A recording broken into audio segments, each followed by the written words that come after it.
Yes, so Advent, it is the time of year when we are counting down the days. Technically, it's counting down the days to the birth of Christ, the wonderful teacher who came to this planet, who knew a secret that all of us contain the Christ light within us, and that was his mission, was to teach that. And here at Unity of Ukaipa, we celebrate that as it's our charge to also call forth our inner light and send that light out into the world. Now, when I talk about light, like I used to, when I first got into being spiritual and New Agey, I would say things like, oh, the light, I'm light and love, light and love. And it was kind of airy-fairy. I didn't know what I was talking about. But they're in the Bible, God is referred to as light often, actually. God is referred to as light, God is referred to as love. Light is the qualities of God. Light is the power of God. So when we say the light, well, that's what we're talking about, are the qualities of God. When we are calling forth our light, we're in the awareness that we are divine in origin. We may be physical in a body right now, but this is a temporary experience that we're having here. We're always divine. We're just not always in a physical body. And so we call forth the light by how we call forth that divine nature into our life. How are we being creative in our life? How are we calling forth compassion and understanding? How are we utilizing our inner resourcefulness? How do we do what we do? That's how we're calling forth the light. So we are the physical activity of God in this world, and God is the light, and so we are meant to call forth that light through us. And that's what Advent is basically all about, is reminding us that this is who we are. Now, every Sunday in Advent hails in a theme. So our first Sunday in Advent was about hope and faith and how they work in partnership. Hope gets us really excited to plant a seed, and we plant that seed. It starts in our imagination and it gets planted into divine substance. Faith is what we utilize, what we step into, and we keep nurturing that seed even though we can't see anything happening with it. We keep nurturing the seed. And we would do that with our focusing on it and our activities around it, and not speaking badly about the seed we just planted. Like, we have a great idea, we stay in faith and we speak good about it. We don't say, well, I don't even know if this is going to turn out. Okay, we would never speak bad about our own divine seed. The second week is peace. Peace is something we seek it. We seek peace. We pursue peace. Peace is not a reward for when we get our life together. I don't know about you, but like literally I would never have peace. I had to get my life together first. Because there's always something new we're creating. And creating is always going to be some chaos and some of the unknown, and that's always happening. That's always happening, so that's okay. Peace is a practice. We practice peace and call peace forth, and that's how we manage our lives. Then we have the week of love. Love, it's not just warm hugs and fuzzy, cuddly feelings. Love is a universal and harmonizing power. When we abide in love, things in our life just seem to work together. Imagine that, right? That things work together for our good. And this is when we'll have the experience of, oh, the universe just has my back. Like, did you see that thing that just happened? It served me. Like, now I'm moving forward. So that happens when we abide in love. Today is a day of joy, and it starts off our week of joy. In the Course in Miracles, it says that if we're not in joy, we've blocked our awareness of being one with God, right? We're always one with God, we just don't always remember that. And when we don't remember it, then we think we're separate, and then we don't experience joy. When we're in a state of joy, we actually become limitless because we're calling forth the God qualities. Right? So we experience freedom. So joy is freedom. Joy is freedom. Because living in joy, we got to feel the hope, we got to walk in faith, we've got to practice peace, we've got to abide in love. And those four things right there are the recipe to expressing joy. So you have to express joy when you do all those four things. That's how we become a clear vessel for the God qualities, for calling forth the inner resourcefulness and the curiosity and the creativity, calling forth all those qualities. Again, we are divine in origin, we just don't always act like it because we don't remember it. In the book of Psalms, chapter 118, it says, "This is the day that the Lord has made. Let us rejoice and be glad in it." This is the day. This is the day. I talked to a few people, and in fact, I talked to some of you about this, how I was real excited to get to decorating and to have our Christmas party, at the first of the month, because I missed everybody so much last year. So I was really, excited, but I talked to somebody, and she said, her words, these were her words, "I'm really doing it a big this year, because last year, the pandemic stole all of the joy out of my holidays." Okay, that's what she said. Now, I get that. I think a lot of us could get that. Last year was really different for everybody, most everybody. But the thing is that if we see a condition outside of us as having the power to steal our joy, to steal any happy feelings from us, to steal our creativity, or to steal our faith in ourselves and what works through us, if we've given it the power to steal anything from us, then we are already feeling disempowered. We're already probably not walking in faith. And instead, we're walking in conditions. We see the conditions of our life, and we're walking in the worry and the fear and the anxiety of those conditions, rather than remembering that we are divine in origin and we have all these God qualities to call forth through us. This is the day the Lord has made. Let us rejoice and be glad. Yesterday was one of those days too. And tomorrow will also be one of those days. We have been given this day and all the conditions that are in this day. They're here too, right? But you know what else we've been given besides this day? All the God qualities. We have all the God qualities. We've got all the tools we need to work in this day, to do our good works, even though there might be conditions out there that we don't care for. So no matter what the day looks like, rejoice in the day and be glad. This is the day the Lord has given us, but God's also given us everything else we could possibly need. Okay, so this practice, it's not about telling ourselves, oh, all these bad conditions, I'm just going to try to pretend they're good. I'm going to just be like, oh, it's just a lesson. All this bad thing that just happened to me, the universe is just trying to teach me a lesson. No, I'm not saying that at all. We don't have to justify something we don't like. We don't have to justify something that's bad and try to turn it into a spiritual experience. We are here to call forth our God qualities by finding the activity of God. We find the activity of God. We see God in all things. And to find the activity of God, literally, it's everywhere, because God is all things. So literally, you don't have to look at the pandemic and I've got to find the good there. What's so great about the pandemic? No, but we just look at everywhere in our lives. God is busy and active in creating everywhere in our lives. And when we focus on the activity of God, that's what we're calling forth through us. And that changes what we do next. So rejoice and be glad. We're finding how God is present everywhere in our life, even if at first we think there's nothing good to be found. Okay, so find the activity of God. I know when I am in conditions that vex me, where I'm really feeling the worry, I'm feeling the anxiety, I'm feeling the fear, when I'm in those conditions, what I tell myself, because I'm a unity person, but there's all kinds of stuff out there you could tell yourself. But so I start with, okay, God is all things, and that means me, and that means my ideas. And then if I act on those ideas, that's a divine action, right? God working through me. When I call that forth, it changes what I do next. I can change my experience by feeling hope and walking in faith and practicing peace and abiding in love.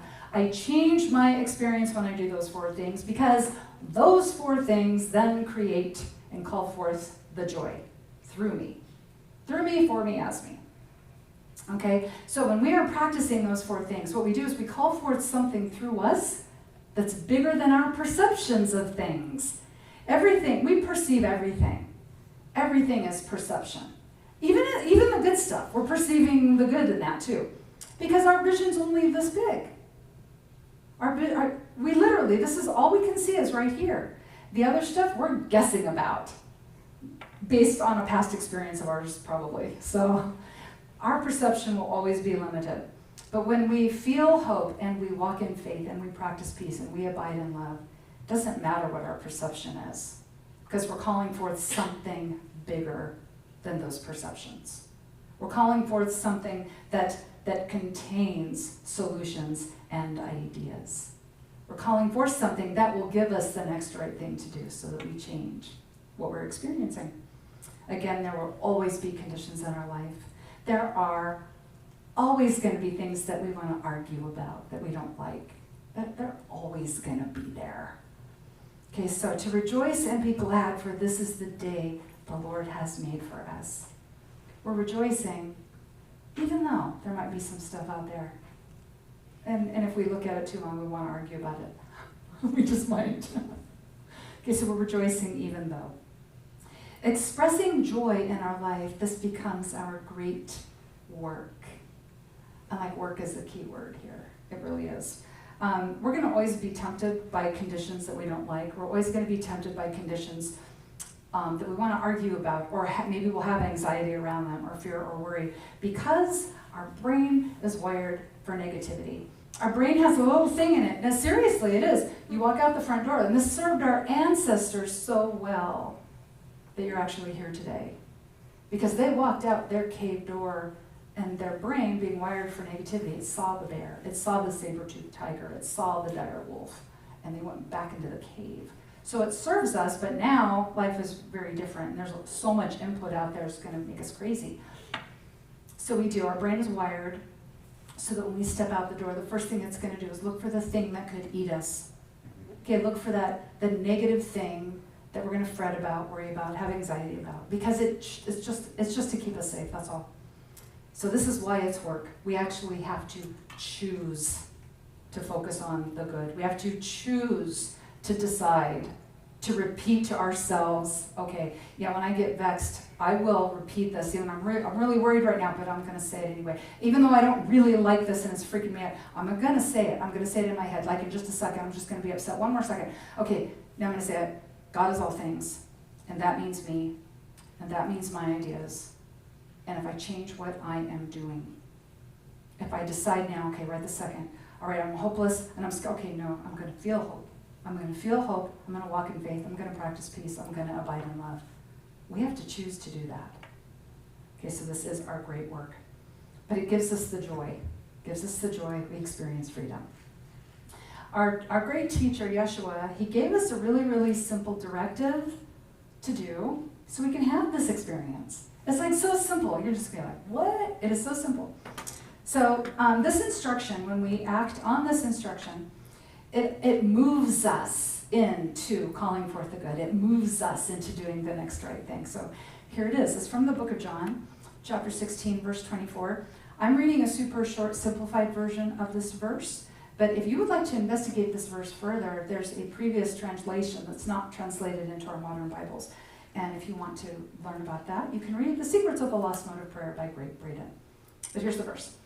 Ask and you will receive, so your joy may be full. And that's it. Ask, you'll receive, your joy will be full. We are designed to ask. We are designed to ask questions. We are designed to ask questions about participating in our life. Okay, we're designed to ask, what's the next right thing that I could do?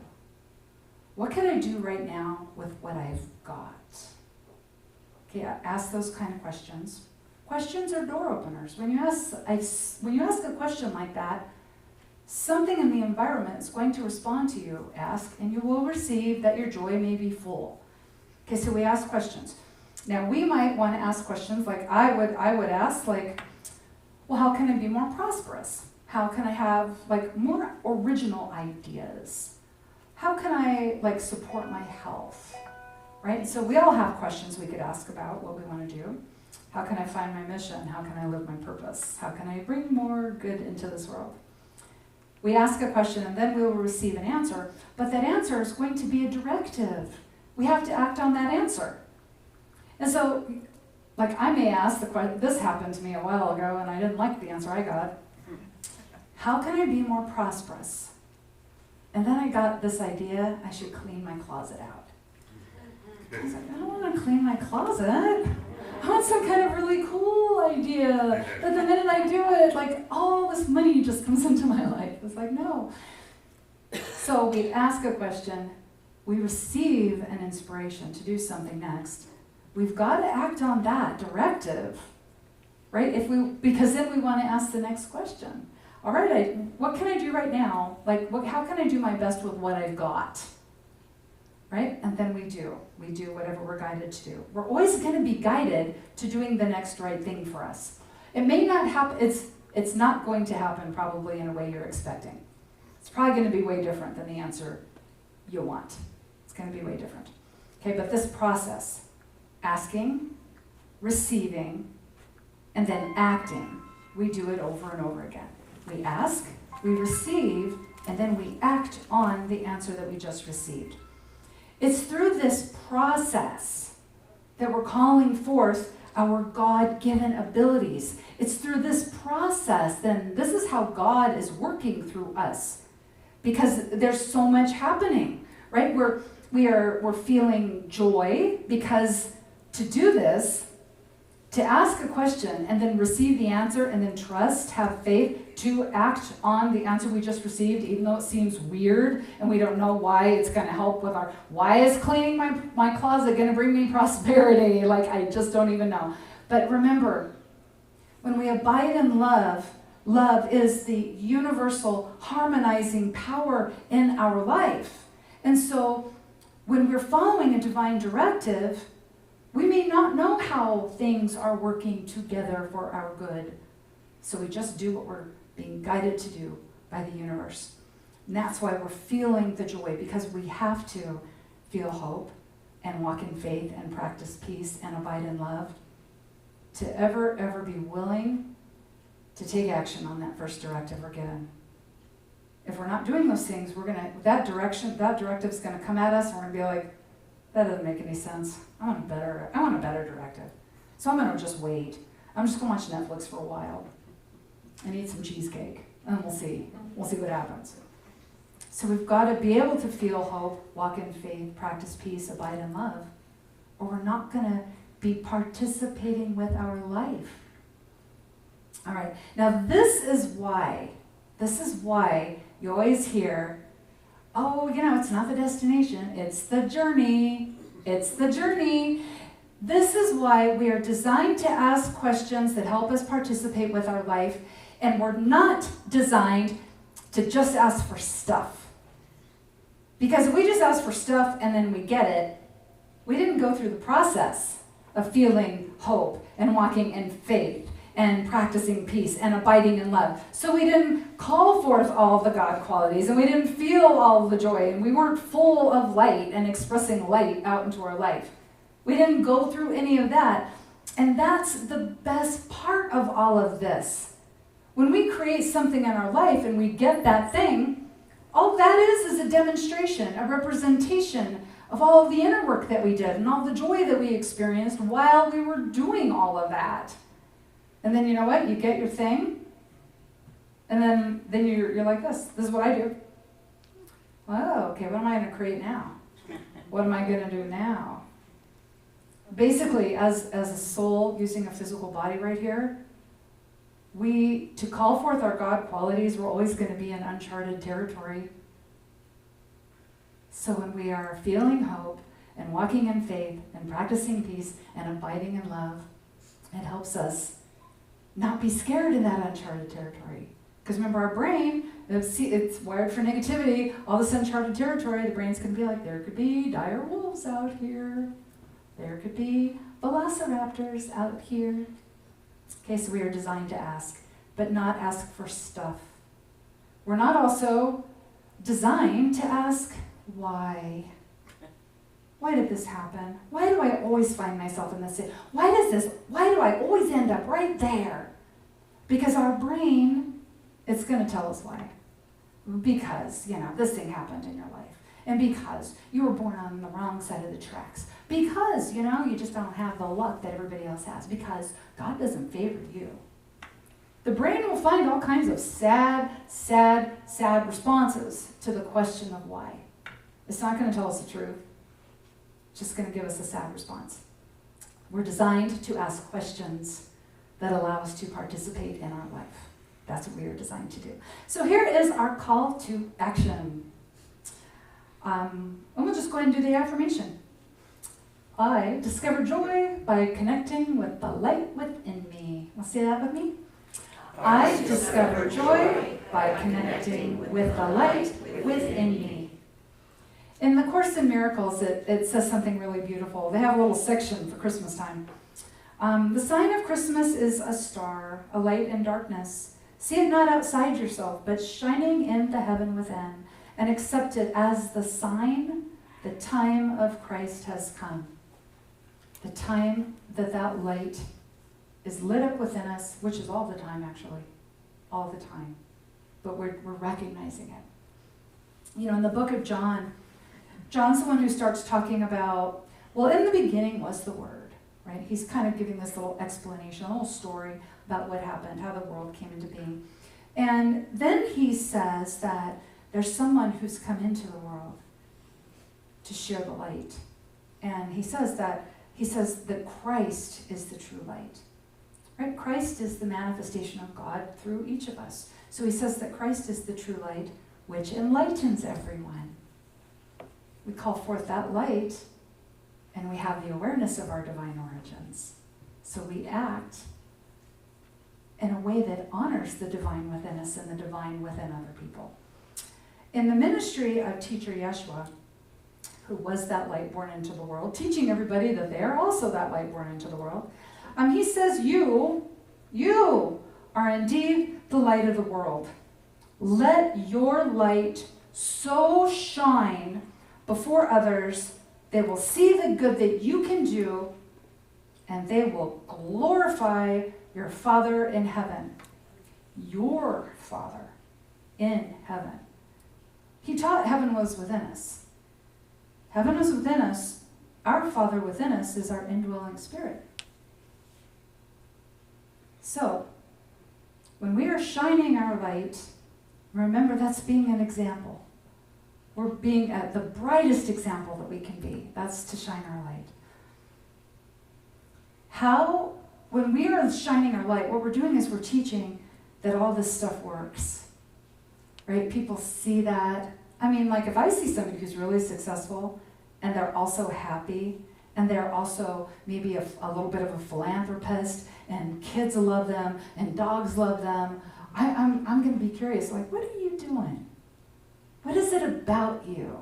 We see a light in other people. We do. When we see how people are just lit up, doing good in the world, like we notice that. We notice that. So it's how we teach this stuff works. And we have a recipe to do it. We feel hope. We walk in faith. We practice peace. We abide in love. That is our recipe, because it's always going to lead to expressing joy. Always, every time. In the Christmas story, there's an angel who was very busy at the beginning of all this, the angel, Archangel Gabriel.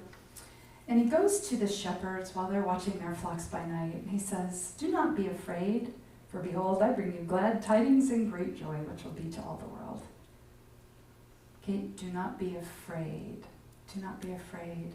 He was speaking about the birth, of course, of our great teacher, who would embody the light and teach all of us. That was his mission. That was the mission of Teacher Yeshua, to teach everybody that they had this indwelling light within them. If they would just do like he did, if they would just listen to his words and put them into action, if they would just go out into the world and believe this and do it. But this message of the angel is timeless. Do not be afraid. When we're afraid, what we know is that we don't feel hope, we're not walking in faith, we're not practicing peace, we're not abiding in love. We're feeling afraid, we're feeling worried, we're feeling anxiety. Do not be afraid. Remember to focus on the light. Remember what it is that works through you, for you, as you. Like we can do that. Like we can have anxiety and say, okay, wait, I remember. Maybe I'm anxious, but wait, there's something that works through me that's bigger than all the stuff that's happening in this world right now. Okay, it's always there. So do not be afraid. Remember the light. Remember to focus on the light. Remember to ask questions. Remember to receive the divine directive then that comes from that question. Remember to act on that divine directive and then do the next right thing for you. Participate. Ask questions that help you participate in your life. Feel hope. Walk in faith. Practice peace. Abide in love. Express joy. Remember, God is all things. God is everything that's ever been. God is everything that's still yet to be. God is the solutions within the problems. God is the inspirations within the feeling of hopelessness. God is the creativity within the ideas that we are searching for. God is the grace in the unknown that's freaking us out. Okay, God is in all of those things. You are divine in origin. There's a light within you. It's all ready to shine. Like it's not waiting. It's not expecting any kind of perfection out of you. It's not expecting you to reach a level of perfection. It's just waiting for you to acknowledge it and shine it. By feeling hope, walking in faith, practicing peace, abiding in love. So you're expressing the joy. Being in that experience, that is how we are bringing joy to the world. And that is how we create heaven on earth. So until next time, remember that you are the activity of God in a body right now, walking around on this planet. You are divine to call forth all of the things you could ever dream of. And everything you do, you are blessed in. So it is. So it is. Amen.